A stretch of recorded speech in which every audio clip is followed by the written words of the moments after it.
maoni yako ni yapi kuhusu semi ambazo zimekuwa hivi majuzi zinasema ya kwamba tangia uhuru wa taifa hili wafuasi wa rais wanasema ya kwamba hakuna rais ameenda ama amehudumu kwa kipindi cha miaka 5 pekee, na wanasema wao si wajinga ya kwamba watakubali yeye hahudumu kipindi cha miaka 5. Uthabiti wa upinzani hapo na kujiandaa kwa upande wa upinzani ambao wewe upo, Kalonzo Musyoka na wengine, na pia hili ufungamane swali hilo na lile niliuliza mwanzoni.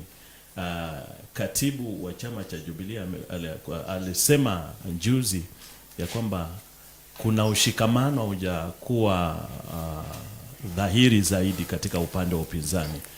Je, kusema ya kwamba hakuna rais amehudumu kipindi cha miaka 5 ni kusema ya kwamba kwa vyovyote atakuwa rais kwa miaka mingine 5, ama ni kusema ya kwamba upande wa upinzani kwa upande mwingine tunajiuliza umejipanga vipi kwa uchaguzi? Hiyo ni maoni yao, viongozi wametoa maoni yao kwamba hakuna rais ameenda miaka 5, lazima aende 10.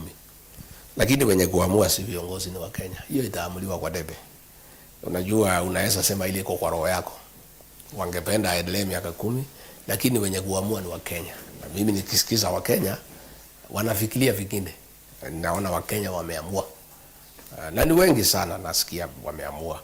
So hao ni maoni ya viongozi, lakini wenye kuamua ni wa Kenya.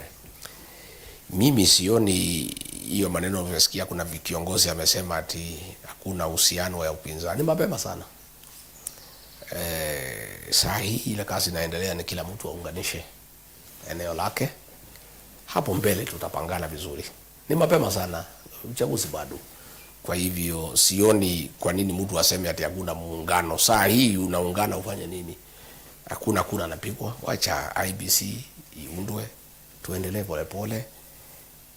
Kile kitu kiko sahihi ni kuunganisha watu na kutafuta marafiki. At the right time tunaungana vizuri na tutakuwa na formula. What is important is that Wakenya wameungana, hawataki hii serikali.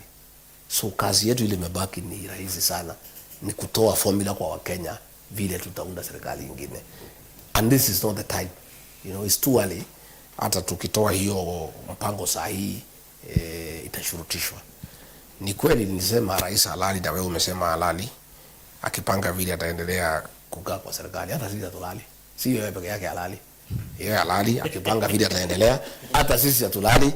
Tukipanga vile tutamtoa. Kwa hivyo it's both ways. Kila mtu angangane, asilale, akipanga vile ataendelea, na sisi hatulali, tukipanga vile tutamtoa. You know, na Wakenya tukisikiza wako sawa, wanangoja sisi, so hakuna shida. Yes, Mheshimiwa, mnapanga aje, or are you planning to make Kenya great again?